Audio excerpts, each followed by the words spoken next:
Handa na ba ang inyong mga puso para sa isang kwentong susubok sa inyong pananaw tungkol sa pag-ibig at pagtataksil? May mga gabing akala natin ay simula ng kaligayahan, ngunit yon pala ang magiging umpisa ng pinakamadilim na kabanata ng ating buhay. Paano kung ang mismong mga taong pinagkatiwalaan mo ng iyong puso ang siyang dudurog nito sa paraang hindi mo kailanman inasahan? Halina't pakinggan natin ang kwento ni Maharlika. Ang amoy ng ospital, isang halo ng gamot at antiseptiko ay dapat sana'y nagbibigay ng kaba kay Maharlika. Ngunit sa mga sandaling iyon, para sa kanya, ito ang amoy ng isang bagong simula. Yakap-yakap niya ang kanyang munting anghel, si Diwa, na mahimbing na natutulog sa kanyang mga bisig. Ang bawat munting paghinga nito ay musika sa kanyang pandinig, isang pangako ng bagong umaga. Ito na sana ang katuparan ng lahat ng kanyang pangarap, isang buo at masayang pamilya. Ngunit ang pangarap na yon ay biglang binasag ng pagbukas ng pinto. Pumasok si Kael, ang kanyang asawa, na nakasunod sa ina nitong si Doña Estela Valderrama. Walang bakas ng nangiti sa kanilang mga mukha. Ang hangin sa silid ay tila lumamig. Ang mamahaling pabango ni Doña Estela ay humalo sa hangin. Ngunit para kay Maha, ito'y amoy ng panganib. Estela, Kael, anong ginagawa niyo rito? Tanong ni Maha. Ang kanyang boses ay may halong pagtataka at kaba. Hindi sumagot si Kael. Nakayuko lamang ito. Iniiwasan ng kanyang mga mata na tila ba may malaki itong kasalanan. Si Doña Estela ang humakbang palapit. Ang bawat yabag ng kanyang mamahaling sapatos ay tumatama sa sahig na parang martilyo sa puso ni Maha. Nandito kami para tapusin na ang kahibangang ito. Malamig na sabi ng Donya. Mula sa kanyang Hermes bag, inilabas nito ang isang folder at walang awang inilapag sa kama ni Maha, sa tabi mismo ng natutulog na sanggol. Pirmahan mo yan. Nanginginig na binuksan ni Maha ang folder. Ang mga salitang nakasulat ay tila mga punyal na tumusok sa kanyang mga mata. Divorce papers. Ano? Ano ito? Halos pabulong na tanong ni Maha. Ang mga luha ay nagsimula nang mamuo sa kanyang mga mata. Tumingin siya kay Kael, naghahanap ng sagot, ng tulong. Kael, sabihin mo sa akin, hindi ito totoo, di ba? Ngunit si Kael ay nanatiling pipi, isang duwag na anino sa likod ng kanyang ina. Huwag ka nang magkunwari, Maharlika, singhal ni Doña Estela, puno ng pang-aalipusta ang boses. Alam na naming lahat ang tungkol sa kalaguyo mo. Akala mo ba ay maitatago mo sa amin ang kataksilan mo? Ang batang yan!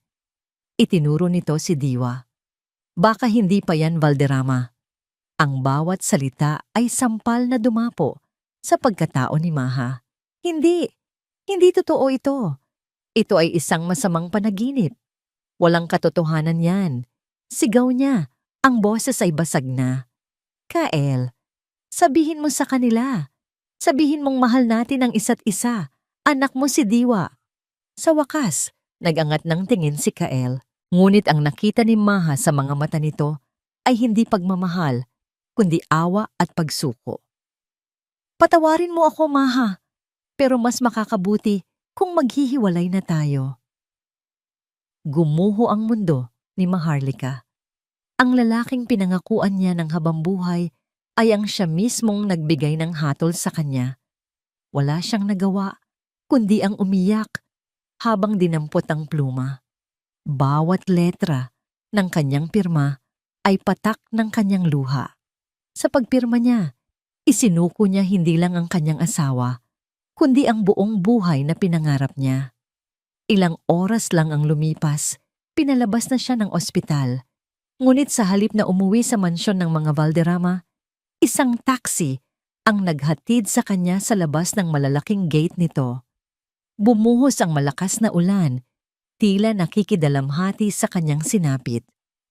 Basang-basa, yakap ang kanyang anak na binalot sa manipis na kumot. Desperado siyang kumatok sa bakal na gate. Kel! Doña Estela! Parang awa niyo na. Huwag niyong gawin sa amin to. Ang anak niyo. Ang apo niyo. Kailangan niya ng masisilungan. Ngunit walang sumagot. Isa-isang namatay ang mga ilaw sa loob ng mansyon. Ang tanging naririnig niya ay ang hagulhol ng kanyang pag-iyak na sinasabayan ng walang tigil na buhos ng ulan.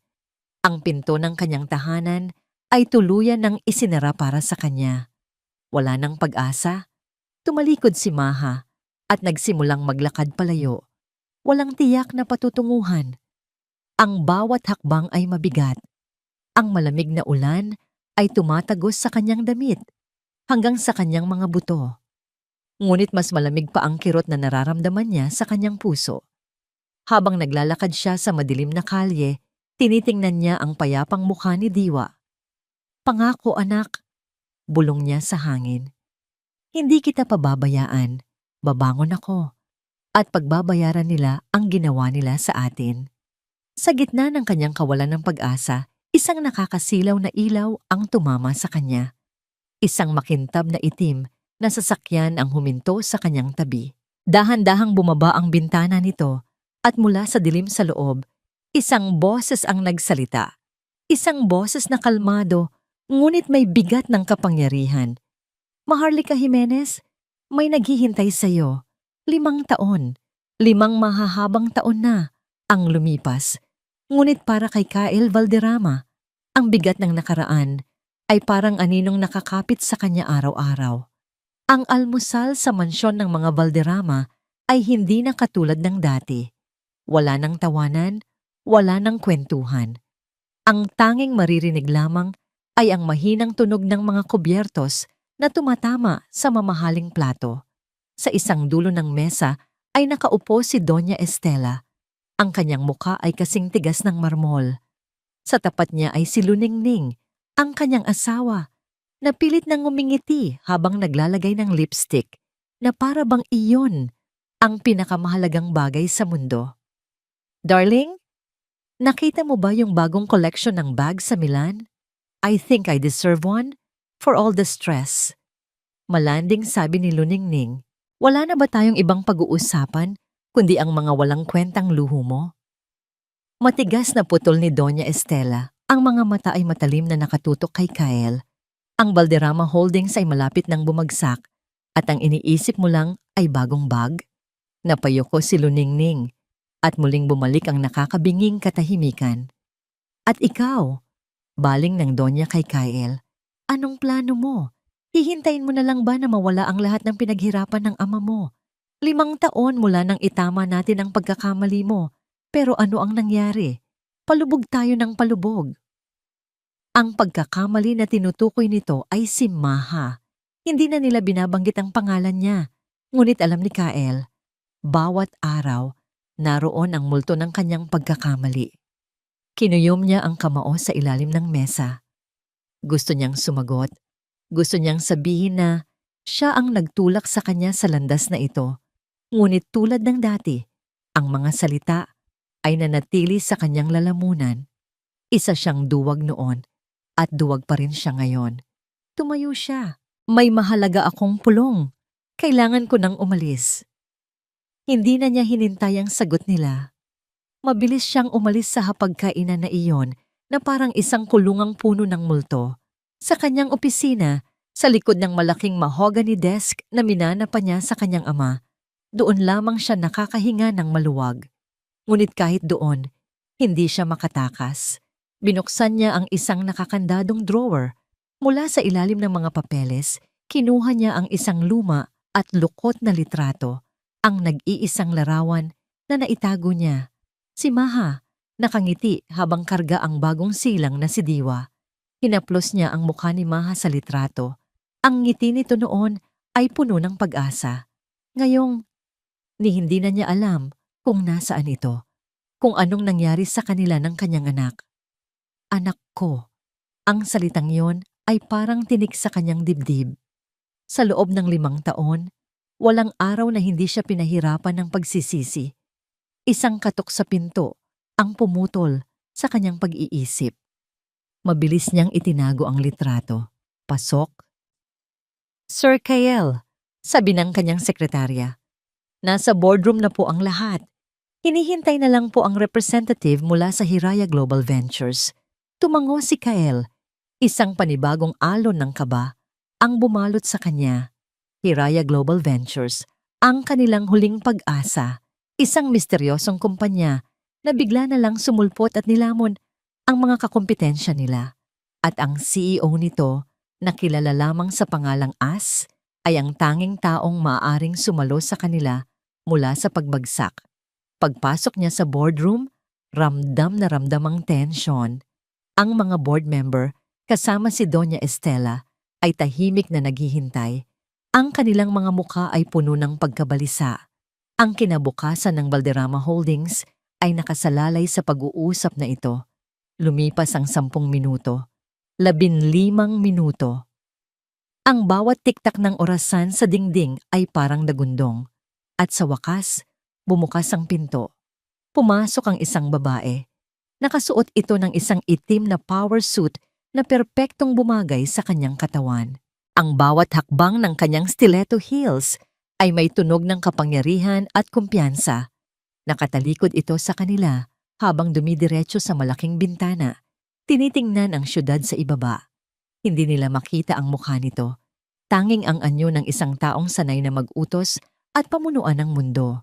Naiinip na nagsalita si Doña Estela. Miss, we've been waiting. Dahan-dahang humarap ang babae. Ang kanyang mukha ay natatakpan ng malalaking itim na salamin. Ngunit may isang bagay sa kanyang tindig, sa paraan ng paggalaw ng kanyang labi na tila isang pamilyar na bangungot. Sa isang mabagal at kalkuladong galaw, inalis niya ang kanyang salamin. Tumigil ang paghinga ni Kael. Ang tasa ng kape sa kamay ni Doña Estela ay nanginig. Ang babaeng nasa harapan nila, mas matikas, mas malamig, at may mga matang nagliliyab sa isang apoy na hindi nila makilala, ay ang babaeng itinapon nila sa gitna ng ulan 5 taon na ang nakalipas. Isang matamis ngunit nakakakilabot ng ngiti ang sumilay sa mga labi ni Maharlika. Magandang araw, Ginoong Valderrama. At Doña Estela, sabi niya. Ang kanyang boses ay kalmado ngunit may talim. Namiss niyo ba ako? Ang katahimikan sa loob ng boardroom ay halos nakakabingi. Para kay Maharlika, ang bawat segundo ng kanilang pagkagulat ay isang matamis na musika. Pinagmasdan niya ang mga mukha nila, ang pamumutla ni Kael, ang hindi makapaniwalang titig ni Doña Estela, at ang pagkalito ng iba pang miyembro ng board. 5 taon niyang hinintay ang sandaling ito. 5 taon niyang binuo ang kanyang sarili mula sa abo. At ngayon, siya ang apoy na tutupok sa kanila. Mama Harlika? Nauutal na sabi ni Kael. Ang pangalan niya ay tila isang mapait na salita sa dila nito. It's Miss Jimenez to you, Mr. Valderrama. Mariing pagtatama ni Maha. Umupo siya sa kabisera ng mesa na tila matagal na siyang reyna sa lugar na yon. O mas gugustuhin niyo sigurong asking Pico. Ang CEO ng Hiraya Global Ventures, ang kumpanyang nag-iisang pag-asa ninyo. Ang bawat salita ay may bigat at lamig. Wala na ang Maharlikang mahina at palaging umiiyak. Ang babaeng nasa harapan nila ngayon ay isang estranghera, isang anghel ng paghihiganti. Si Doña Estela ang unang nakabawi mula sa pagkabigla. Ang kanyang takot ay napalitan ng galit. Anong klaseng palabas ito? Anong karapatan mong... Ang karapatan ko? Putol ni Maha. Ang kanyang boses ay nanatiling kalmado, ngunit mapanganib. Binuksan niya ang kanyang laptop at sa isang click, isang presentasyon ang lumitaw sa malaking screen sa likod niya. Ang karapatan ko ay nagmula sa bawat pagkakamali ninyo. Slide after slide. Ang bawat isa ay naglalaman ng mga chart, graphs, at mga numero na nagpapatunay sa malalang pagkalugi ng Valderrama Holdings. Inisa-isa ni Maha ang mga maling desisyon sa negosyo, ang mga nawalang kontrata, at ang lumulobong utang. Ang kanyang presentasyon ay hindi lamang propesyonal, ito ay personal. Bawat numero ay tila isang sampal sa kawalan ng kakayahan ni Kael. Sa loob ng 5 taon, habang abala kayo sa pagpapanatili ng inyong imahe sa lipunan, sabi ni Maha, ang mga mata ay diretsong nakatingin kay Doña Estela. Hinayaan ninyong mabulok ang pundasyon na itinayo ng yumaong Ginoong Valderrama. Pagkatapos ay bumaling siya kay Kael. At ikaw, bilang CEO, ano ang ginawa mo? Wala. Isa kang kapitan na pinanood lang ang dahan-dahang paglubog ng kanyang barko. Namula ang mukha ni Kael sa kahihiyan. Gusto niyang magsalita, ngunit walang lumalabas sa kanyang bibig. Ang katotohanan sa mga salita ni Maha ay masakit at hindi matututulan. Ang Hiraya Global Ventures ay nag-alok na bilhin ang inyong mga utang mula sa bangko. Pagpapatuloy ni Maha. At ngayong kami na ang may hawak ng lahat ng inyong pagkakautang, narito ang aming desisyon. Nagkaroon ng panibagong pag-asa sa mga mata ng board. Ito na ba ang tulong na hinihintay nila? Hindi namin kayo sasagipin, deklara ni Maha. Ang bawat salita ay parang hatol. Instead, we are exercising our right as the primary creditor. Sisimulan namin ang proseso para kumpiskahin ang lahat ng assets ng Valderrama Holdings para mabayaran ang inyong mga utang. Isang malakas na lagabog ang umalingaw-ngaw. Si Doña Estela sa sobrang galit at pagkabigla ay napatayo at napahampas sa mesa. Hayop ka! Ahas ka! Pinalaki kita sa aking pamamahay at ito ang igaganti mo? Isang mapait na tawa ang kumawala sa lalamunan ni Maha. Pinalaki? O tinuruan niyo akong maging mahina? Tumayo rin siya. Ang kanyang mga mata ay nag-aapoy. Ibinigay ko sa inyo ang lahat, ang tiwala ko, ang pagmamahal ko. At ano ang ginawa ninyo? Itinapon niyo ako sa gitna ng ulan, kasama ang isang sanggol na walang kalaban-laban. Ngayon, panoorin niyo kung paano gamitin ang lakas na ipinagkait ninyo sa akin. Sa kanyang isipan, isang imahe ang malinaw na lumitaw. Ang mukha niyang basang-basa ng ulan at luha. Ang munting katawan ni Diwa na nanginginig sa lamig. Ang alaala na iyon ang nagpatigas sa anumang natitirang awa sa kanyang puso. Nang makita niya ang desperadong mukha ni Kael, isang sandaling pag-aalinlangan ang dumaan sa kanya. Ngunit mabilis itong nawala. Pinalitan ng determinasyon. The proceedings will start immediately. My legal team will be in touch. Sabi niya sa pangkalahatan, bago kinuha ang kanyang gamit. Habang naglalakad siya palabas, nilampasan niya si Doña Estela na halos hindi na makahinga sa galit. Huminto siya sa tapat ni Kael. Sana ay masaya ka sa naging desisyon mo 5 taon na ang nakalipas. Bulong niya, sapat lang para marinig nito. Dahil ang desisyon na yon ang nagdala sa'yo sa araw na ito. Pagkatapos ay tuluyan na siyang umalis. Iniwan ng isang silid na puno ng mga taong nawasak ang mundo. Habang nakaupo si Kael, tulala at hindi makagalaw, naramdaman niyang nag-vibrate ang kanyang telepono sa bulsa. Kinuha niya ito. Umaasang isa lamang itong masamang panaginip. Ngunit ang mensaheng natanggap niya mula sa isang hindi kilalang numero ay mas nagpabilis ng tibok ng kanyang puso. Ang mensahe ay maikli, ngunit malinaw. Gusto mong makita ang anak mo? Mag-isa kang pumunta sa lokasyong ito. Kasama ng mensahe ay isang address ng isang pampublikong parke. Biglang nawala sa isip niya ang tungkol sa kumpanya, sa kanyang ina, at sa lahat ng problema. Iisa lang ang nasa isip niya, si Diwa, ang anak na 5 taon niyang hindi nakita. Nagmaneho si Kael na parang wala sa sarili. Ang ingay ng trapiko sa siyudad ng Pag-asa ay hindi tumatagos sa kanyang pandinig. Ang tanging umuulit-ulit sa kanyang isipan ay ang mga salita sa text message at ang imahe ng isang batang lalaki na hindi niya kilala, ngunit dugong Valderrama. Ang pagbagsak ng kumpanya, ang galit ng kanyang ina, lahat ay biglang nawalan ng halaga. May isang puwang sa kanyang puso na 5 taon nang walang laman, at ngayon, May isang maliit na sinag ng pag-asang maaaring mapunan ito, kahit sandali lang. Huminto siya sa isang parking lot na medyo malayo sa parkeng nasa address. Ang kanyang mga kamay ay nanginginig sa manibela. Paano kung isa itong patibong? Paano kung ito ay isa lamang paraan ni Maha para lalo siyang pahirapan? Ngunit kahit na ganoon, hindi niya kayang talikuran. Ang pagkakataong masilayan ang kanyang anak ay mas matimbang kaysa sa anumang takot o kahihiyan. Naglakad siya papasok sa parke. Ang bawat hakbang ay mabigat. May mga pamilyang nagtatawanan, mga batang naghahabulan. Isang normal na hapon para sa lahat, maliban sa kanya. Siya ay isang multo, isang estranghero sa mundong dapat sana ay sa kanya. At doon, sa may di kalayuan, sa ilalim ng isang malaking puno ng akasya, nakita niya ito. Isang batang lalaki na nakasuot ng matingkad na pulang t-shirt, masayang naglalaro ng bola. Ang buhok nito ay kasing itim ng buhok ni Maha, ngunit ang paraan ng pagngiti nito habang tumatakbo, iyon ay sa kanya. Ang nangiting iyon ay isang perpektong kopya ng mga larawan niya noong siya ay bata pa. Tumigil ang mundo ni Kael. Napakapit siya sa isang puno para suportahan ang sarili. Ang kanyang paghinga ay halos maputol. Iyon si Diwa.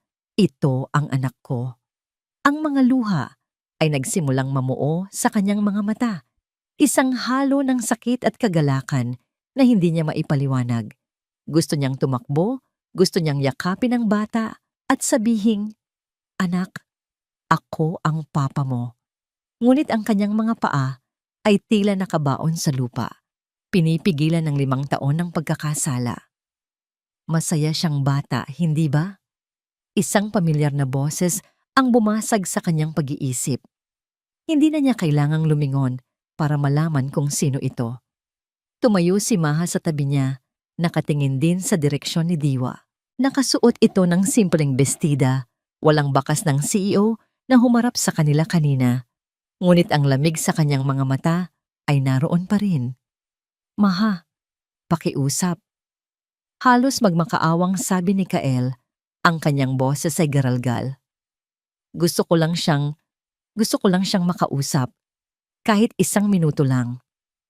Tumingin sa kanya si Maha, at sa unang pagkakataon, nakita ni Kael ang sakit sa likod ng galit nito. Para ano, Kael? Para guluhin ang mundo niya? Para ipaliwanag sa kanya kung bakit sa loob ng 5 taon ay hindi ka nagpakita? Para sabihin sa kanya na ang ama niya ay isang duwag na mas pinili ang yaman kaysa sa sarili niyang pamilya? Bawat tanong ay isang sampal sa kanyang kaluluwa. Wala siyang maisagot dahil lahat ay totoo. Masaya siya.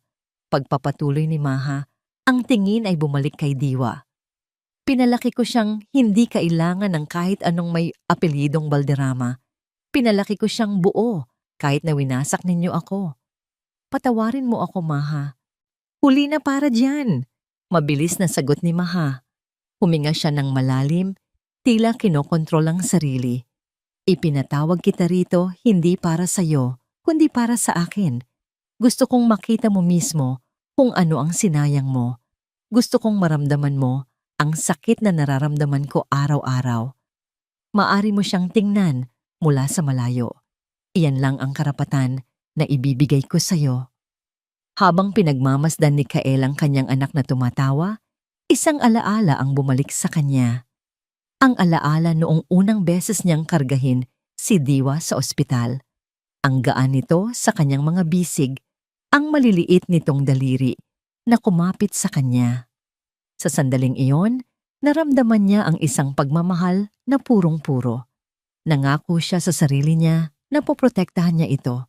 Ngunit dumating ang kanyang ina at lahat ng pangakong iyon ay naglaho na parang bula. "Diwa anak, halika na. Uwi na tayo." Sigaw ni Maha. Agad na tumakbo palapit ang bata. "Mami!" Ngunit sa pagtakbo nito, bahagya itong natapilok. Akmang tatakbo si Kael para tulungan ito. Ngunit naunahan na siya ni Maha.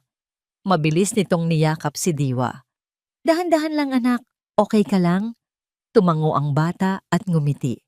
At sa ngiting iyon, nakita ni Kael ang buong mundo na ipinagkait sa kanya. Hinawakan ni Maha ang kamay ni Diwa at nagsimula na silang maglakad papalayo sa kanya. Walang lingon-lingon. Para sa kanila, isa lamang siyang anino sa ilalim ng puno. Naiwan si Kael na mag-isa, nakasandal sa puno, ang mga luha ay malayang dumadaloy sa kanyang mga pisngi. Ang sakit ng pagkawala ng kanyang kumpanya ay walang-wala kumpara sa sakit na nararamdaman niya ngayon. Ito ang tunay na kabayaran ng kanyang kaduwagan.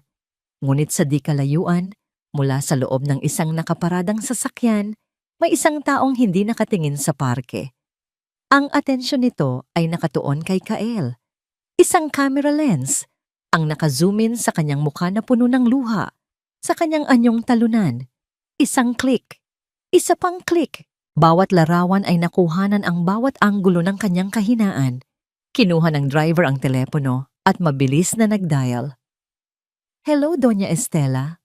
Opo, nasundan ko po siya. Mukhang tama po ang hinala ninyo. May ipinadala po akong mga litrato. Ang pakiramdam ng tagumpay ay dapat sanay matamis. Ngunit habang pauwi si Maharlika mula sa parke, may naiwang pait sa kanyang panlasa. Ang imahe ng luhang tumutulo sa mga mata ni Kael ay hindi nagbigay sa kanya ng lubos na kasiyahan na inaasahan niya. Sa halip, ito ay isang paalala ng sakit na kanilang pinagsaluhan, isang sugat na kahit anong paghihiganti ay hindi kayang paghilumin. Ngunit wala siyang panahon para mag-isip. Isang text message ang dumating. Penthouse now. Iyon lang ang nakasulat. Alam na niya kung kanino galing. Ang penthouse ay nasa tuktok ng pinakamatayog na gusali sa siyudad ng Pag-asa. Ang mga dingding na salamin ay nagbibigay ng tanawin ng buong siyudad na kumikinang sa ilalim ng papalubog na araw. Ito ang mundo na ibinigay sa kanya, ang toring-garing kung saan niya binuo ang kanyang plano. Nakatalikod na naghihintay sa kanya ang lalaking nagbigay sa kanya ng lahat, ang kanyang benefactor. Isang lalaking nasa mga huling taon ng kanyang buhay, palaging nakasuot ng mamahaling suit at may mga matang nakakita na ng lahat. Magaling ang ginawa mo kanina sa boardroom, sabi nito nang hindi lumilingon. Hawak ang isang baso ng alak. Binigyan mo sila ng isang sampal na hindi nila malilimutan. Nagawa ko na ang sinabi mo. Sagot ni Maha. Ang kanyang boses ay walang emosyon. Nakita niya ang bata. At ano ang naramdaman mo? Tanong ng lalaki. Sa wakas ay humarap sa kanya. Nag-iwas ng tingin si Maha.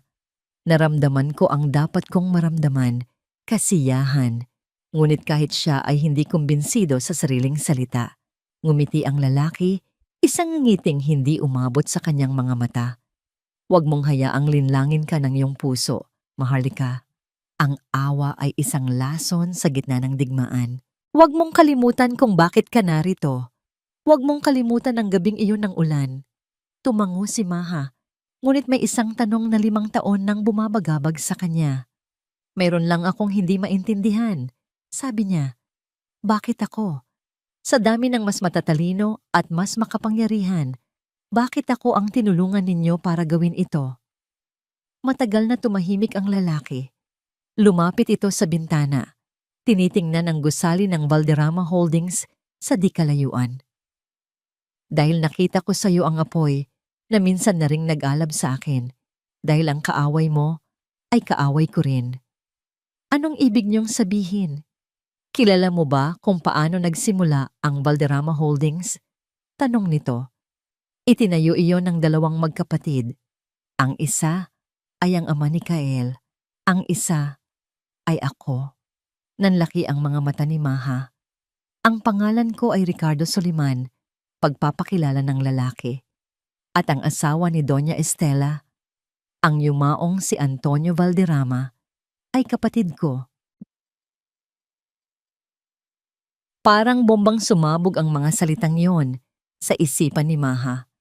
Ang lahat ng piraso ay biglang nagkabit-kabit.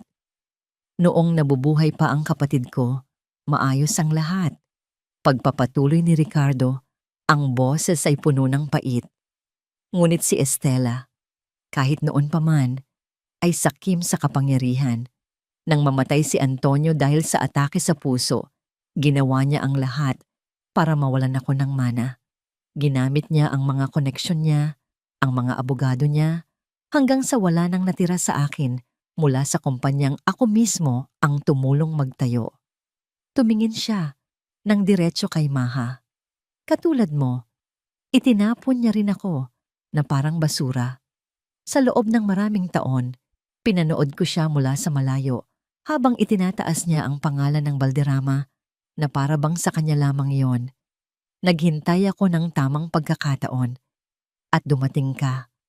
Isang malamig na kilabot ang gumapang sa likod ni Maha. Ang kanyang paghihiganti, ang kanyang laban. Hindi pala ito sa kanya lamang. Nakita ko sa iyo ang perpektong instrumento, sabi ni Ricardo. Isang taong may dahilan, may galit na kasing tindi ng sa akin. Binigyan kita ng mga sandata, Maharlika. Pero ang pusong sugatan na nagtulak sa iyo, iyan ay sa iyo. At ngayon, malapit na nating makuha ang hustisya. Biglang gumaan ang pakiramdam ng kapangyarihan na naramdaman ni Maha kanina. Napalitan ito ng isang mabigat na pakiramdam. Hindi pala ito paghihiganti niya lamang. Isa pala siyang instrumento. Isang bala sa baril ng ibang tao. Ang kanyang laban para sa sarili ay bahagi pala ng isang mas malaking laro ng paghihiganti. Huwag kang mag-alinlangan ngayon, Maha, mariing sabi ni Ricardo, na tila nababasa ang kanyang isipan. Isang huling dagok na lang, isang huling tulak, at babagsak na sila ng tuluyan. Pagkatapos nyon, sayo na ang lahat. Sayo na ang Valderrama Holdings. Umalis si Maha sa penthouse na lutang ang isip. Ang tagumpay niya kanina ay may bahid na ng duda.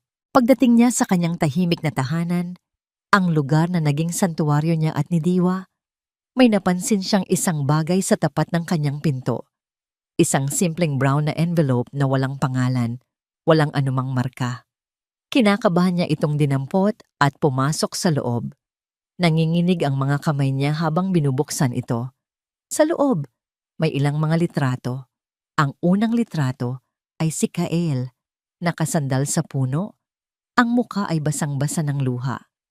Ngunit hindi iyon ang nagpatigil sa kanyang paghinga. Ang mga sumunod na litrato ay kinunan mula sa ibang anggulo. Nakunan siya at si Diwa habang naglalakad palayo. At sa isang litrato, naka-zoom in sa mukha niyang walang emosyon habang si Kael ay durog na durog sa likuran. Ito ay hindi lamang isang simpleng surveillance. Ito ay isang mensahe. Isang babala. Alam na niya kung sino ang nagpadala nito. Si Doña Estela. Ang babaeng akala niya ay natalo na niya. Ngayon, natanto ni Maharlika ang kanyang malaking pagkakamali. Hindi pa tapos ang laban. Sa katunayan, ngayon pa lang ito nagsisimula. Ang mansyon ng mga Valderrama ay naging isang malamig na palasyo. Para kay Doña Estela, ang bawat sulok nito ay sumisigaw ng kanyang kabiguan. Ang mga litratong ipinadala ng kanyang tauhan ay nakakalat sa ibabaw ng kanyang mesa. Mga patunay, hindi lamang ng pagkikita ni Kael at Maharlika, kundi ng kanyang sariling pagkatalo. Sa isang litrato, kitang-kita ang durog na anyo ng kanyang anak. Sa isa pa, ang malamig at matagumpay na mukha ni Maharlika. Isang mapait na galit ang kumulo sa kanyang dibdib. Galit kay Maharlika sa pagbabalik nito. Galit kay Kael sa kahinaan nito. Ngunit higit sa lahat, galit siya sa kanyang sarili dahil hinayaan niyang mangyari ito. Hindi maari. Bulong niya sa sarili habang tinititigan ang sariling refleksyon sa madilim na screen ng kanyang telepono.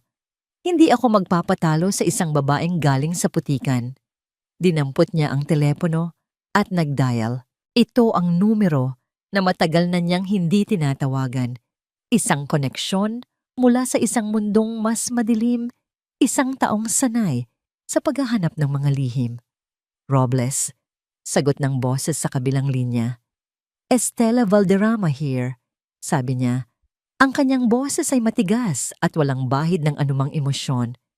May trabaho ako para sa'yo. Nakinig ako, sagot ng pribadong investigador. Gusto kong alamin ang lahat tungkol kay Maharlika Jimenez sa loob ng nakaraang 5 taon. Utos niya. Bawat galaw, bawat transaksyon, bawat kaibigan, bawat kaaway. Gusto kong malaman kung saan siya kumukuha ng pera, kung sino ang nasa likod niya. Hanapin mo ang kanyang kahinaan. Lahat ng tao ay may itinatagong dumi. Hanapin mo ang sa kanya. Masusunod, Donya. Pagkababa ng telepono, napatingin si Doña Estela sa labas ng bintana. Ang alaala ng kanyang sariling nakaraan ay biglang bumalik. Naalala niya ang isang maliit na bahay na may tumutulong bubong, ang amoy ng putik tuwing umuulan, at ang pakiramdam ng pagiging invisible sa mata ng mayayaman. Naalala niya ang gutom, ang kahihiyan. Ipinangako niya sa sarili noon na hinding-hindi na siya babalik sa buhay na yon. Ang takot na yon, ang takot na muling maranasan ang kahirapan, ang nagtulak sa kanya na gawin ang lahat. Kahit pa ang pinakamasasamang bagay para lamang umangat. At ngayon, ang lahat ng pinaghirapan niya ay nanganganib na mawala dahil sa isang babaeng kumakatawan sa lahat ng bagay na kanyang tinalikuran. Lumipas ang ilang araw ng pananabik. Ang bawat tawag sa telepono ay nagpapakaba sa kanya. Ang Valderrama Holdings ay patuloy na bumabagsak. Ang mga board member ay nagpapanik. Ngunit si Doña Estela ay naghihintay lamang sa kanyang armas. Isang gabi, habang nag-iisa siyang umiinom ng brandy, tumunog ang kanyang telepono. Si Robles. Doña Estela, may update na ako. Sabi ng investigador. Ano ang nahanap mo? Tanong niya. Ang puso ay kumakabog. Sa totoo lang, malinis siya, sagot ni Robles, at tila gumuho ang pag-asa ni Estela. Walang record ng anumang iligal na gawain. Ang pag-angat ng Hiraya Global ay kahanga-hanga pero lehitimo. Ang personal na buhay niya ay simple. Siya at ang bata lang. Walang bisyo, walang eskandalo. Kinuyuyom ni Estela ang kanyang kamao. Imposible! Lahat ng tao ay may kahinaan. Mayroon nga po, sabi ni Robles, at ang pagbabago sa tono nito ay nagpahiwatig na may natuklasan itong mahalaga. Hindi ito isang eskandalo, pero isa itong kahinaan, ang pinakamalaking kahinaan niya. Napaupo ng tuwid si Doña Estela. Ano yon? Ang anak niya, si Diwa Jimenez. Mayroon po akong nakuha na kopya ng kanyang medical records. Ang bata ay may congenital heart condition. Hindi ito malala. Pero ayon sa mga doktor, kailangan niyang iwasan ang anumang matinding stress o emotional shock. Maari itong mag-trigger ng mas seryosong komplikasyon. Isang nakakabinging katahimikan ang namayani. Sa isipan ni Doña Estela, ang mga salitang iyon ay umalingaw-ngaw. Kailangan iwasan ng stress. Emotional shock, hindi awa para sa kanyang apo, ang una niyang naramdaman. Hindi pag-aalala.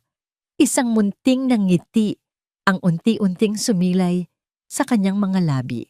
Hindi ito isang nangiti ng kaligayahan, kundi isang nangiti ng isang manlalarong nakahanap ng alas sa gitna ng isang dehadong laro. Ang kahinaan ni Maharlika ay hindi pala nakatago sa nakaraan nito. Ang kahinaan ni Maharlika ay ang sarili nitong anak. Salamat, Robles. Ipadala mo sa akin ang lahat ng dokumento. Sabi niya, ang kanyang boses ay biglang naging kalmado at puno ng determinasyon. Pagkababa ng telepono, ininom niya ang natitirang brandy sa kanyang baso. Nawala na ang kanyang desperasyon. Napalitan ito ng isang malamig at kalkuladong plano. Tinitigan niya ang litrato ni Maharlika. Akala mo ay natalo mo na ako? Sabi niya sa kanyang isipan. Maaring nakuha mo ang aking yaman, ngunit hahawakan ko naman ngayon ang iyong puso. Walang pag-aalinlangan. Kinuha niya ang kanyang telepono at nag-dial ng panibagong numero, ang numero ng kanyang pinagkakatiwalaang abogado. "Attorney, si Estela Valderrama, ito," sabi niya. Ang boses ay matatatag at puno ng kapangyarihan. "Simulan mo ang proseso para sa custody case. Gusto nating kunin ang bata." "Pero Donya, anong basihan natin?" tanong ng abogado.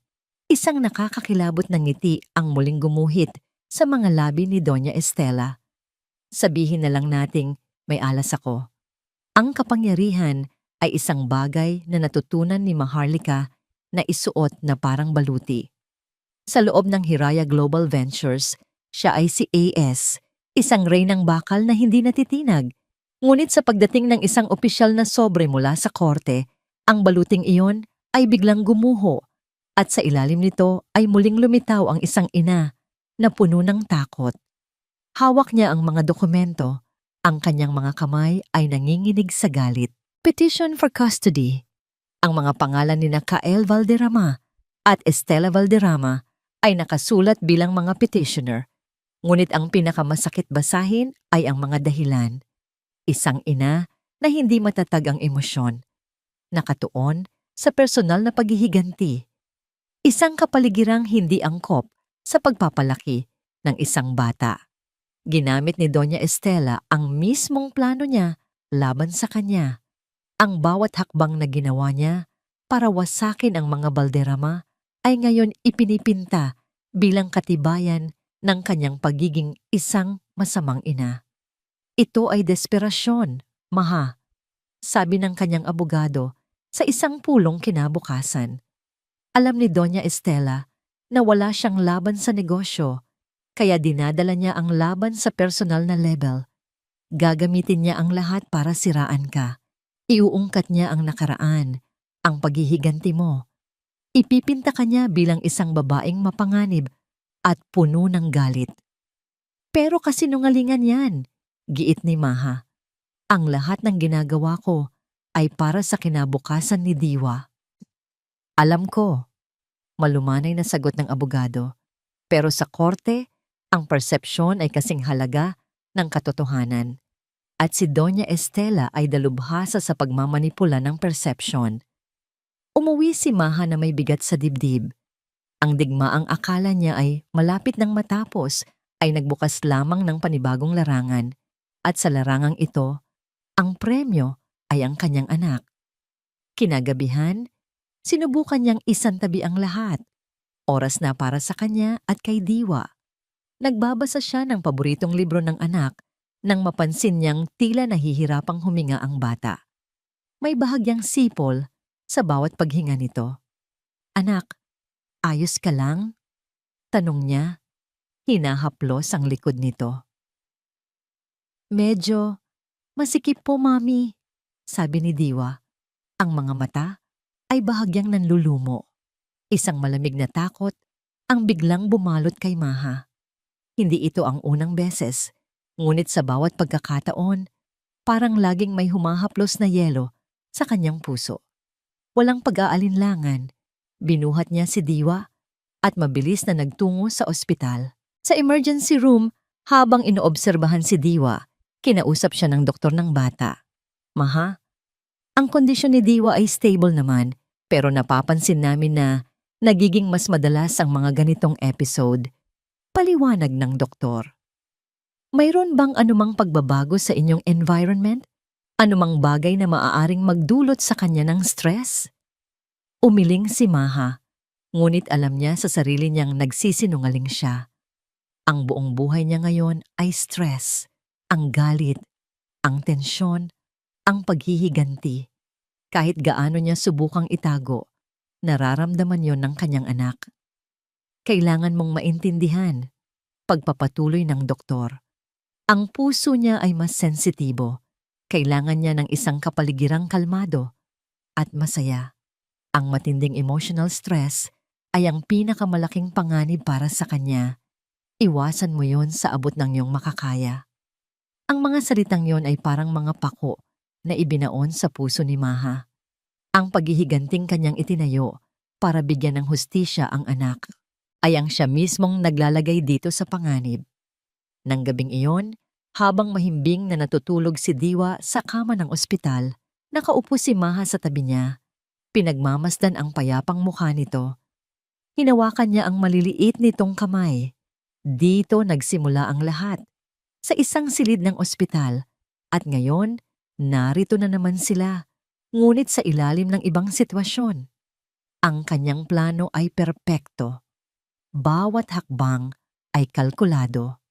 Ngunit hindi niya isinama sa kalkulasyon ang pinakamahalagang bagay, ang puso ng kanyang anak. Para saan ang pagbagsak ng Valderrama Holdings kung ang kapalit nito ay ang kalusugan ni Diwa?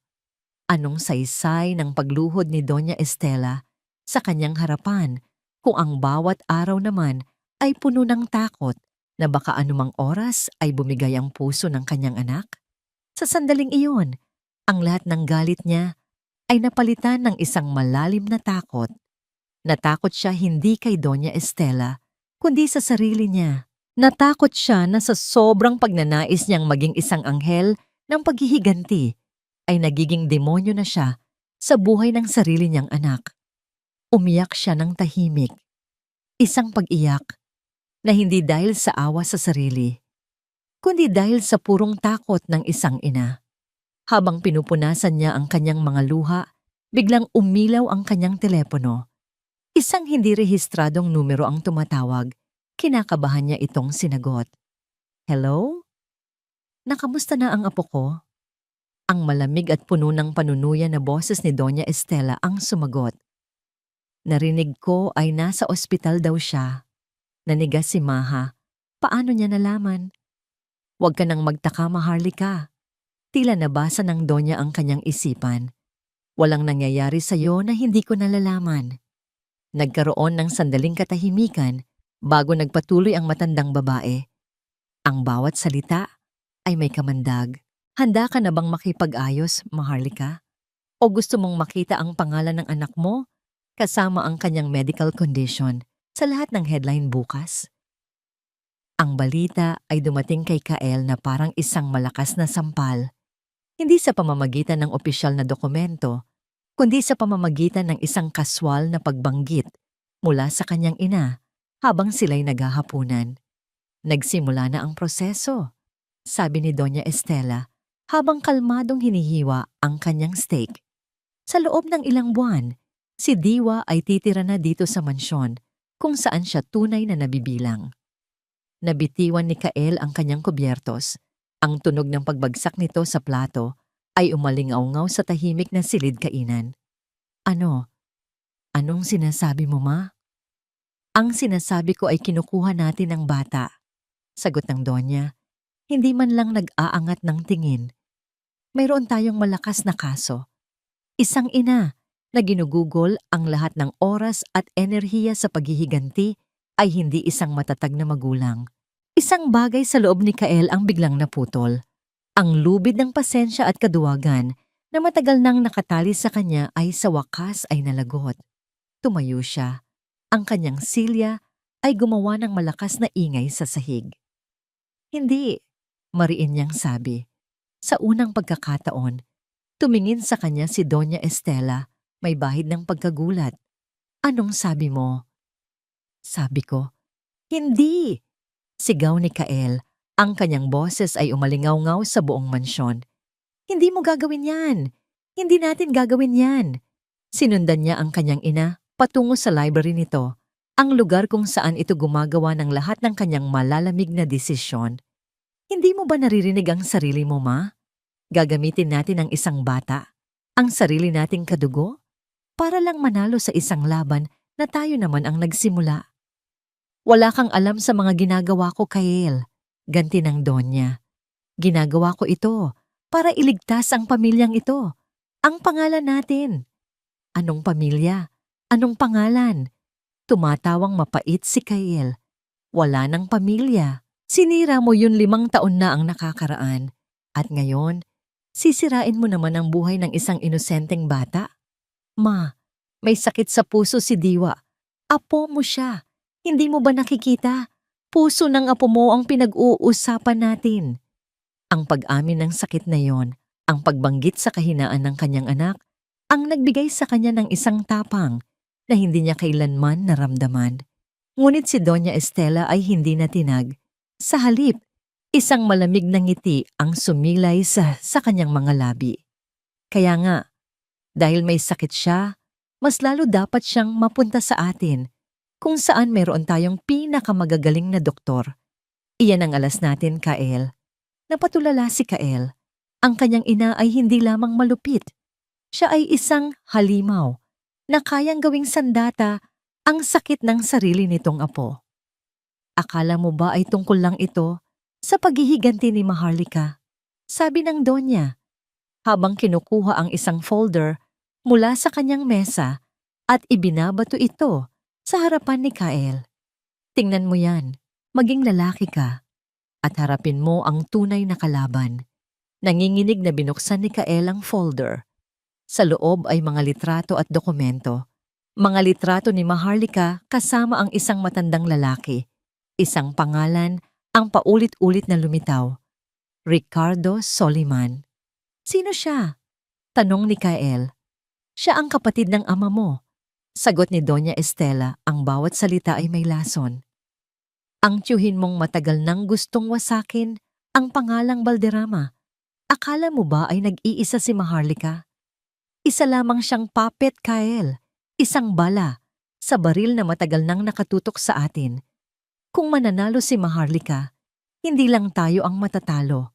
Ang buong legasiya ng ama mo ay mapupunta sa kamay ng kaaway natin. Gumuho ang mundo ni Kael sa pangalawang pagkakataon.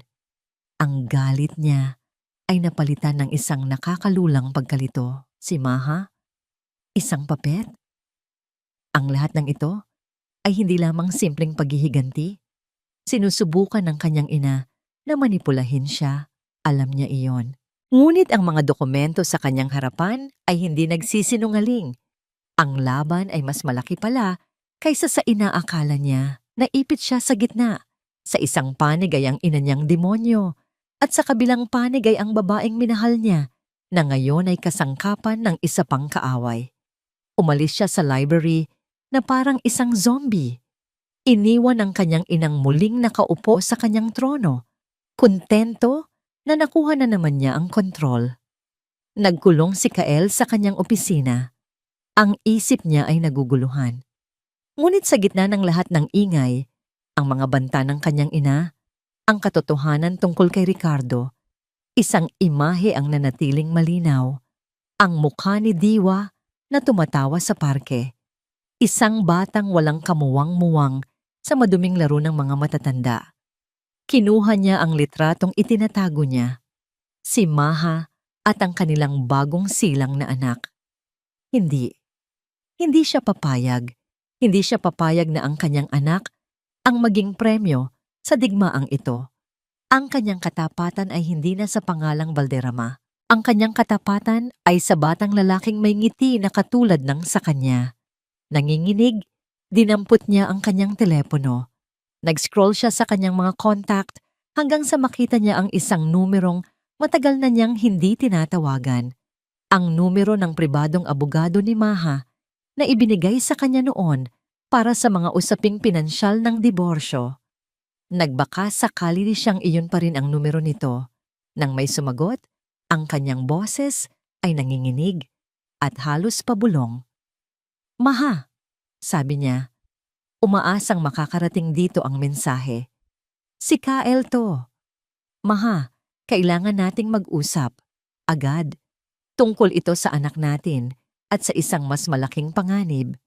Isang abandonadong cafe sa gilid ng syudad. Ito ang lugar na pinili ni Kael, malayo sa mga matang mapanghusga, sapat na madilim para itago ang kanilang mga mukha. Dumating si Maharlika na may mabigat na pader na nakapalibot sa kanyang puso.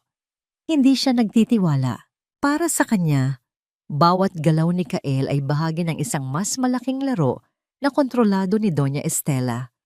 Nakaupo na si Kael sa isang sulok, nakayuko sa ibabaw ng isang malamig ng tasa ng kape. Nang makita siya nito, mayroong bahid ng hiya at desperasyon sa mga mata nito. isang emosyong hindi pa niya nakikita mula rito. Salamat sa pagdating, panimula ni Kael. Ang boses ay paos. Diretsuhin mo na ako, Kael. Wala akong panahon para sa mga laro ninyo. Malamig na sagot ni Maha. Walang imik na itinulak ni Kael ang isang folder sa ibabaw ng mesa. Ang parehong folder na ibinato sa kanya ng kanyang ina. Hindi ito laro, Maha. Ito ay isang digmaan na pareho tayong matatalo. May pag-aalinlangang binuksan ni Maha ang folder. Ang mga larawan ni Ricardo Soliman, ang mga dokumento na nag-uugnay dito sa matagal ng alitan sa pamilyang Valderrama. Lahat ay naroon. Habang binabasa niya, ang pader na itinayo niya ay unti-unting gumuho. Bawat salita ay kumpirmasyon ng katotohanang nagsimula nang mamuo sa kanyang isipan mula pa noong huli silang mag-usap ni Ricardo. Ginamit siya. Ang kanyang sakit, ang kanyang galit, ang kanyang paghihiganti, lahat ay kasangkapan lamang para sa ibang tao. Hindi lang yan, nanginginig na sabi ni Kael, at sa wakas ay nag-angat ito ng tingin. At sa mga mata nito, nakita ni Maha ang tunay na takot. Ang nanay, gagamitin niya ang kondisyon ni Diwa laban sa'yo. Plano niyang ipagkalat sa media ang tungkol sa sakit ng bata para patunayang hindi ka karapat-dapat na ina. Handa siyang isakripisyo ang kapakanan ng sarili niyang apo para lang manalo. Sa sandaling iyon, nawala ang lahat ng galit ni Maha kay Kael. Napalitan ito ng isang malamig at nakakaparalisang katotohanan. Hindi na ito isang laban sa pagitan niya at ng mga Valderrama. Naipit siya sa gitna ng dalawang nag-uumpugang bato. Sa isang panig, si Doña Estela, isang desperadong reyna na handang sunugin ang lahat. Sa kabilang panig, si Ricardo Soliman, isang taong uhaw sa paghihiganti na hindi nag-aatubiling gamitin ang kanyang anak bilang collateral damage, ang kanyang perpektong plano, ang kanyang tore ng kapangyarihan. Lahat ay naging isang malaking bitag at ang pain ay si Diwa. Umalis si Maha sa kafe na hindi man lang nagpaalam. Lutang ang kanyang isip. Sa halip na umuwi, nagmaneho siya papunta sa penthouse ni Ricardo. Naabutan niya itong kalmadong nagbubuhos ng alak. Ginamit mo ako, sabi ni Maha. Ang boses niya ay walang emosyon na mas nakakatakot kaysa sa anumang sigaw. Humarap si Ricardo, walang bakas ng pagkagulat. Binigyan kita ng pagkakataon, Maharlika. Pareho lang tayong may gustong makuha. Ang anak ko, ang sakit niya. Alam mo ba? Tumango si Ricardo, walang pag-aalinlangan. Ang lahat ng digmaan ay may kasamang sakripisyo. Ang mahalaga ay ang resulta, ang tagumpay. Tagumpay? Isang mapait na tawa ang kumawala kay Maha. Anong silbi ng tagumpay kung ang kapalit nito ay ang kapayapaan ng anak ko? Isa ka lang demonyo na nagtatago sa likod ng maskara ng hustisya. Hindi ka naiiba kay Estela. Tumalikod siya at umalis. Iniwan si Ricardo sa kanyang malamig at malungkot na tore. Pagdating niya sa bahay, dumiretso siya sa kwarto ni Diwa. Mahimbing itong natutulog. Ang kanyang munting dibdib ay marahang tumataas baba. Walang kamalay-malay sa digmaang ipinaglalaban para sa kanya. Umupo si Maha sa gilid ng kama, hinaplos ang malambot nitong buhok. Pinagmasdan niya ang bawat detalye ng mukha ng kanyang anak, ang mahahabang pilik mata, ang munting ilong, ang mga labing nakangiti kahit sa pagtulog. Pinangako kong poprotektahan kita, bulong niya sa isip. Ngunit sa paghahangad niyang wasakin ang mga taong nanakit sa kanila, siya pa mismo ang nagdala ng panganib sa pintuan ng kanilang tahanan. Ang kanyang paghihiganti ay naging isang halimaw na may sariling buhay. At ngayon, handa na nitong lamunin ang kaisa-isang bagay na pinakamahalaga sa kanya. Ang lahat ng kanyang yaman, ang kanyang kapangyarihan, ang Hiraya Global Ventures, lahat ay walang kwenta. Isang malaking pagkakamali. Ang mga luha ay nagsimulang dumaloy sa kanyang mga pisngi. Hindi ito mga luha ng galit o paghihinayang.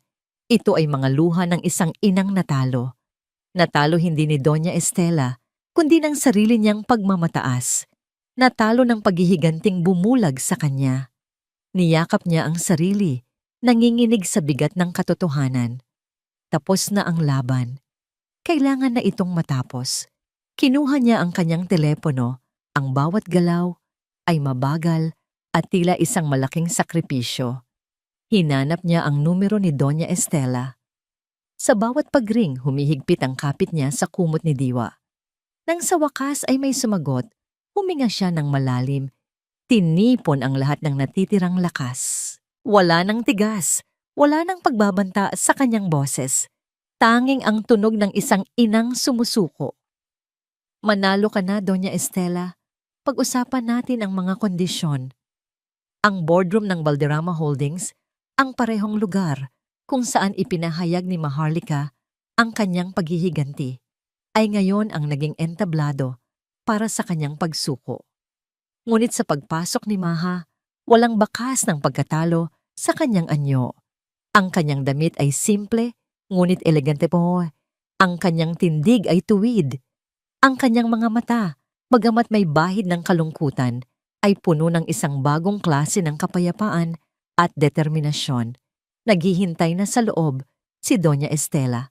Ang kanyang mukha ay may ekspresyon ng isang reynang nanalo sa digmaan.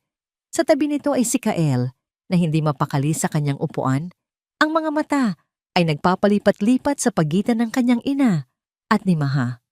"Maupo ka, Maharlika," sabi ni Doña Estela. Ang boses ay puno ng pagmamalaki. Nasisiyahan akong makita na sa wakas ay natuto ka ng lumugar. Hindi pinansin ni Maha ang panunuya. Umupo siya sa tapat nila, inilapag ang isang manipis na folder sa mesa. "Narito ako para tapusin na ito, hindi dahil natalo ako, kundi dahil may mas mahalaga pa kaysa sa digmaang ito." Tumingin siya ng diretso sa mga mata ni Doña Estela. Hihinto na ang hiraya sa pag-agaw sa mga ari-arian ng Valderrama Holdings. I-restructure namin ang inyong mga utang. Bibigyan kayo ng pagkakataong makabangon muli. Isang ngiti ng tagumpay ang sumilay sa mga labi ng Donya. Ito na ang kanyang hinihintay. Pero, pagpapatuloy ni Maha, ang kanyang boses ay naging matatag. May mga kondisyon. Ano ang mga yon? Una, iuurong ninyo ang custody case habang buhay. Pangalawa, hindi ka na kailanman makikialam sa buhay namin ni Diwa. Maaari mong makita ang apo mo sa mga sitwasyong ako ang magtatakda, ngunit hindi mo siya maaaring impluwensyahan o saktan, pisikal man o emosyonal. Nag-aalab ang mga mata ni Doña Estela. Ang pagsuko ni Maha ay may kasama palang mga patakaran, ngunit alam niyang wala siyang pagpipilian. Ang pag-urong ni Maha sa negosyo ang mas mahalaga. Tumango siya bilang pagsang-ayon. At ang huling kondisyon, sabi ni Maha, at sa pagkakataong ito, ang kanyang mga mata ay bumaling kay Kael, ay para sa'yo. Napatingin si Kael, ang kanyang puso ay biglang kumabog. Inilabas ni Maha ang isa pang dokumento mula sa folder. Ito ay isang kasunduan, isang legal na dokumento kung saan voluntaryo mong isusuko ang iyong parental rights kay Diwa. Ano? Sabay na sigaw ni Kael at Doña Estela. Isusuko mo ang karapatan mong maging ama niya sa papel. Mahinahong paliwanag ni Maha. Hindi ka na magkakaroon ng legal na habol sa kanya. Ang apelyido niya ay mananatiling Jimenez. Siya ay magiging anak ko lamang sa mata ng batas. Hindi maaari. Isa siyang Valderrama. Protesta ni Doña Estela. Makinig ka, Kael. Sabi ni Maha, hindi pinapansin ng matanda. Hindi ko ito ginagawa para parusahan ka. Ginagawa ko ito para protektahan ang anak natin. Hanggat may karapatan ka sa kanya, gagamitin ka at ang apelyido mo ng ina mo para guluhin kami. Ito ang tanging paraan para magkaroon siya ng tunay na kapayapaan. Huminga siya ng malalim. Pero kapalit ng pagsuko mo sa iyong legal na karapatan, Bibigyan kita ng isang bagay na hindi kayang bilhin ng pera. Bibigyan kita ng karapatang maging bahagi ng buhay niya. Maaari mo siyang dalawin. Maaari mo siyang makilala. Maaari kang maging isang kaibigan sa kanya. Isang ama sa puso. Kahit hindi sa papel. Ngunit gagawin mo yon hindi bilang isang Valderrama, kundi bilang si Kael lang. Walang yaman, walang kapangyarihan. Ikaw lang. Si Kael ay napagitna sa isang imposibleng pagpipilian. Sa isang panig, ang kagustuhan ng kanyang ina, ang pangalan ng kanilang pamilya, ang tradisyon. Sa kabilang panig, ang alok ni Maha, isang tunay, kahit na hindi opisyal, na koneksyon sa kanyang anak. Tumingin siya sa kanyang ina na matalimang tingin sa kanya, nag-uutos. Pagkatapos ay tumingin siya kay Maha na ang mga mata ay nag-aalok ng isang bagay na mas totoo, kapayapaan. Sa sandaling iyon, nakita niya ang lahat ng malinaw. Ang yaman, ang mansyon, ang pangalan. Lahat ay mga hawlang pumigil sa kanya na maging isang tunay na tao. Kinuha ni Kael ang pluma. Nanginginig ang kanyang kamay. Kael, huwag kang magkakamali. Sigaw ni Doña Estela. Ngunit hindi na siya nakinig. Sa unang pagkakataon sa kanyang buhay, pinili niya ang tama kaysa sa madali. Pinili niya ang pagiging ama kaysa sa pagiging isang Valderrama. Pumirma siya. Isang malakas na sampal ang dumapos sa kanyang mukha mula kay Doña Estela. Ngunit hindi niya ito ininda. Tumingin lang siya kay Maha. Salamat, bulong niya. Tumayo si Maha. Kinuha niya ang mga dokumento. Bago siya umalis, hinarap niya si Doña Estela sa huling pagkakataon. Ang matanda ay nakatayo. Talunan sa kabila ng pag-aakalang nanalo siya. Nanalo ka, Doña Estela. Sabi ni Maha, ang kanyang boses ay walang bahid ng galit, tanging awa. Nakuha mo ang kumpanya, nailigtas mo ang pangalan, pero tingnan mo ang paligid mo, nag-iisa ka. Ang tagumpay ko ay hindi ang pagbagsak mo, kundi ang kapayapaan ng anak ko, at iyan ay isang bagay na hinding-hindi mo na mauunawaan. Tumalikod si Maha at naglakad palabas ng silid. Iniwan ang mag-inang Valderrama sa guho ng kanilang kaharian. Si Kael, na may pulang marka ng sampal sa pisngi, ay sa wakas ay naging malaya. At si Doña Estela, sa gitna ng kanyang tagumpay, ay naramdaman sa unang pagkakataon ang isang nakakabinging katahimikan at isang malamig na pag-iisa. Ilang buwan na ang lumipas, ang tensyon na dating bumabalot sa siyudad ng Pag-asa ay unti-unti nang humupa, na parang isang bagyong lumipas na. Para kay Kael, ang paghupa ng bagyo ay nag-iwan ng isang bagong tanawin, isang mas simple, ngunit mas payapang mundo. Nakatira na siya ngayon sa isang maliit na apartment sa sentro ng lungsod, malayo sa malawak at malamig na mansyon ng Valderrama. Nagtatrabaho siya bilang isang project manager sa isang maliit na construction firm, isang trabahong hindi kasing glamoroso, ngunit nagbibigay sa kanya ng isang pakiramdam ng nagawa na hindi niya kailanman naramdaman sa Valderrama Holdings. Hiwalay na rin sila ni Luningning, isang desisyong kapwa nila tinanggap nang walang drama. Ang pinakamalaking pagbabago, gayunpaman, ay ang araw na ito. Sabado, ang araw ng kanyang pagbisita. Habang naglalakad siya papunta sa parke, ang parehong parke kung saan niya unang nasilayan si Diwa, mayroong kaba at pananabik sa kanyang dibdib. Sa kanyang kamay, may dala siyang isang maliit na paper bag. Sa loob, isang laruang race car. Isang simpleng regalo, ngunit pinili niya ito ng may pag-iingat. Mula sa malayo, natanaw na niya sila. Si Maha at si Diwa nakaupo sa isang picnic blanket sa ilalim ng puno. Nagtatawanan sila habang naglalaro ng isang board game. Ang tunog ng halakhak ni Diwa ay parang musika sa pandinig ni Kael. Huminto siya sandali, huminga ng malalim. Ito na iyon. Ang unang hakbang sa isang bagong simula. Naglakad siya palapit. Nang makita siya ni Maha, isang maliit at magalang na ngiti ang ibinigay nito sa kanya. Walang galit, walang pagbabanta, tanging isang tahimik na pagtanggap. Tito Kael, masayang bati ni Diwa na naaalala ang pangalang itinuro sa kanya ng kanyang ina. Hello Diwa, sabi ni Kael. Ang kanyang boses ay bahagyang nanginginig. Umupo siya sa damuhan, medyo malayo sa kanila. May dala ako para sa'yo. Inabot niya ang paper bag, sabik na binuksan ito ng bata. Nang makita nito ang race car, nagliwanag ang mga mata nito. Wow! Salamat po, Tito Kael. Walang anuman, sagot ni Kael. Isang ngiti ang sumilay sa kanyang mga labi. Isang tunay na ngiti. Hindi pilit, na matagal na niyang hindi naramdaman. Nagsimulang maglaro si Diwa sa damuhan gamit ang bago nitong laruan. Nagkaroon ng isang sandali ng awkward na katahimikan sa pagitan ni Kael at Maha. Kumusta ka? Basag ni Maha sa katahimikan. Ayos lang, sagot ni Kael.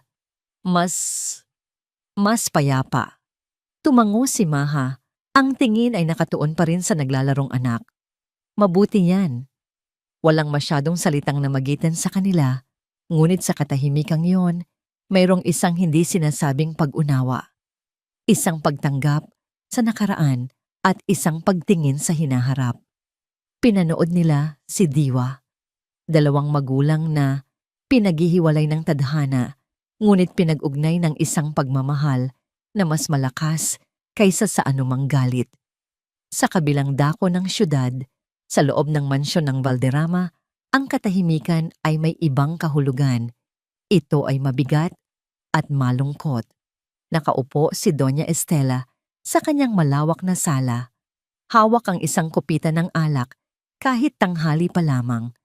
Ang kanyang tagumpay, ang pagkakaligtas ng kumpanya, ay may lasang abo. Ang mga pasilyo ng mansyon ay masyadong maluwag. Ang mga silid ay masyadong walang laman. Tinitigan niya ang isang lumang litrato sa ibabaw ng kanyang mesa. Isang litrato ng kanyang yumaong asawa at isang batang Kael na nakangiti. Isang pamilyang buo pa noon. Sa paghahangad niyang protektahan ang legasya ng pamilyang iyon, siya pala mismo ang sumira sa natitira dito. Nanalo siya sa digmaan, ngunit nawala sa kanya ang lahat ng tunay na mahalaga. Bumalik sa parke, oras na para umalis. Paalam na Diwa, mag-iingat ka, sabi ni Kael. Bye-bye, Tito Kael. Balik po kayo ha, sabi ng bata, kumakaway. Habang naglalakad si Kael palayo, lumingon siya sa huling pagkakataon. Nakita niya si Maha na nakatingin sa kanya at sa mga labi nito may isang bahagyang nanggiti. Isang nangiti ng pag-apruba, ng kapayapaan. Ito ang naging hudyat para kay Kael na tama ang lahat ng kanyang naging desisyon. Habang pauwi, ang pakiramdam niya ay magaan. Wala na siyang yaman, wala na siyang kapangyarihan. Ngunit mayroon siyang isang bagay na mas mahalaga, pag-asa. Samantala, habang nililigpit ni Maha ang kanilang mga gamit, biglang tumunog ang kanyang telepono. Isang numero mula sa kanyang opisina. Hello? Ma'am, good afternoon. Tumatawag lang po ako para i-confirm na handa na po para sa renovation ang gusaling binili ninyo sa Baryo Magdiwang. Hinihintay na lang po namin ang go signal ninyo para simulan ang proyekto. Napatingin si Maha sa kalangitan. Ang araw ay nagniningning. Tumingin siya kay Diwa na masayang tumatakbo pabalik sa kanya. Isang bagong kabanata ang magsisimula, hindi lang para sa kanila, kundi para sa marami pang iba. Ngumiti siya. Salamat. Sabihan mo sila. Oras na para magsimula. Isang taon. Isang taon ng tahimik na pagbabago at paghilom. Ang sikat ng araw sa syudad ng pag-asa ay tila mas maningning, lalo na sa dating tahimik na lugar ng Baryo Magdiwang. Dito ngayon nakatayo ang isang bagong gusali. Moderno ang disenyo na may malalaking bintanang salamin na sumasalamin sa asul na langit. Sa harapan, isang malaking arko na may nakaukit na mga salita. The Diwa Foundation. Sa araw ng inaugurasyon nito, napuno ang hardin ng mga upuan. Ang mga bisita ay hindi mga politiko o mga tanyag na personalidad.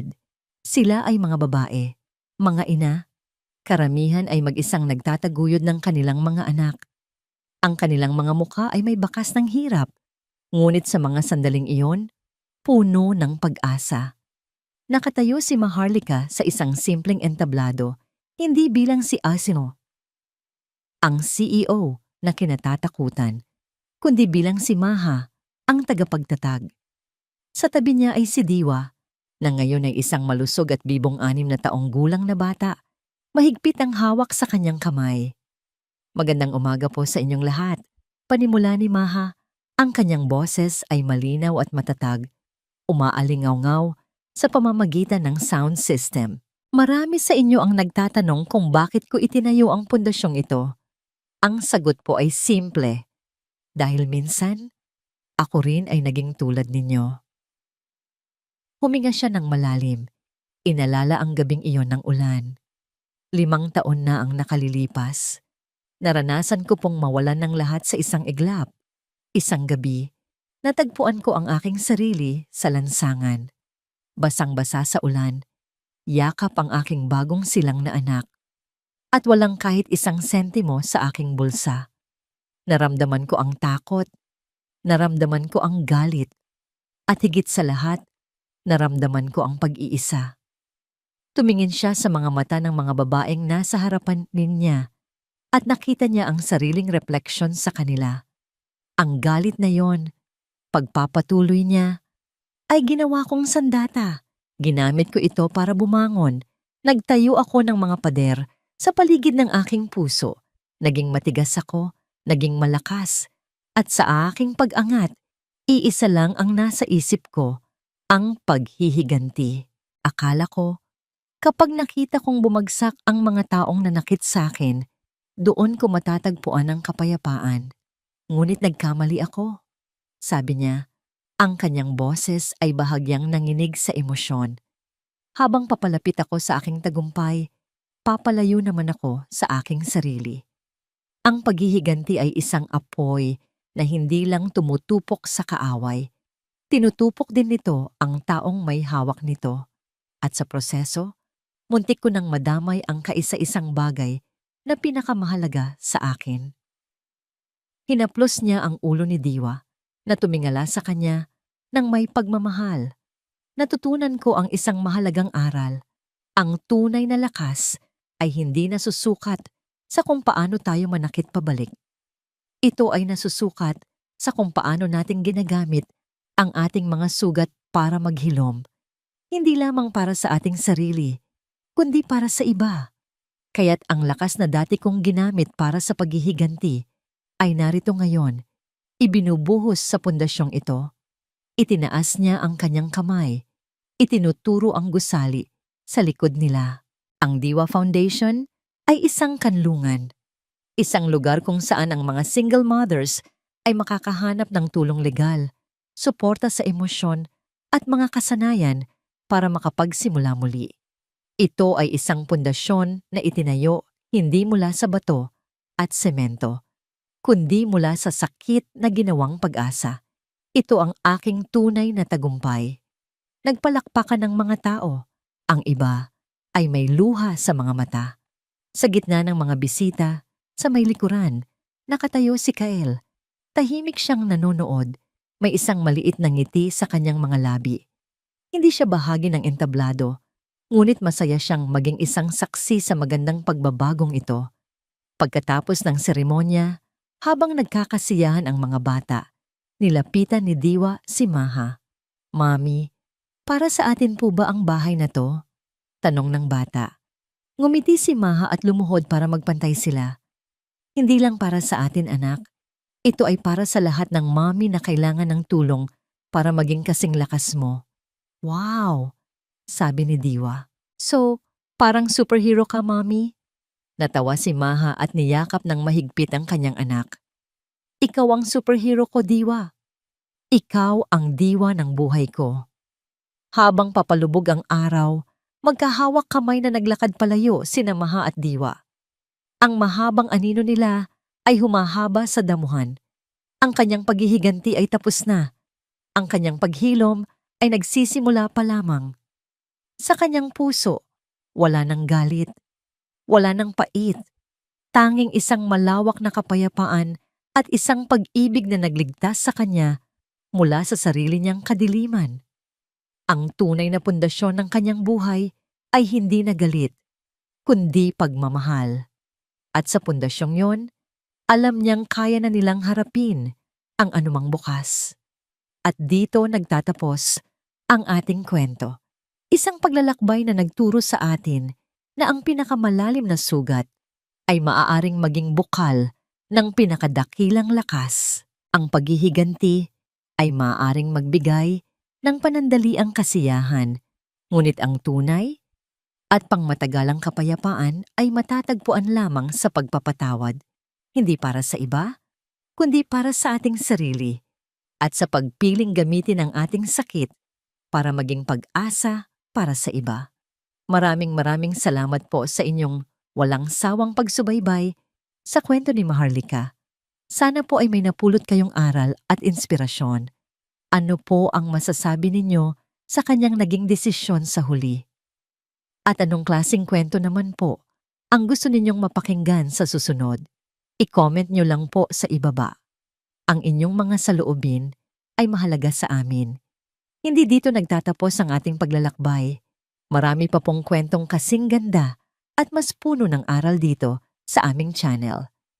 Kung nagustuhan nyo ang kwentong ito, i-like, i-share sa pamilya at mga kaibigan, at mag-subscribe na rin para lagi kayong updated sa mga susunod pa naming kwento. I-click nyo ang notification bell para kayo ang unang makarinig kapag may bago kaming upload. Pagpalain po kayo ng Panginoon, kayo at ang inyong buong pamilya. Hanggang sa muli.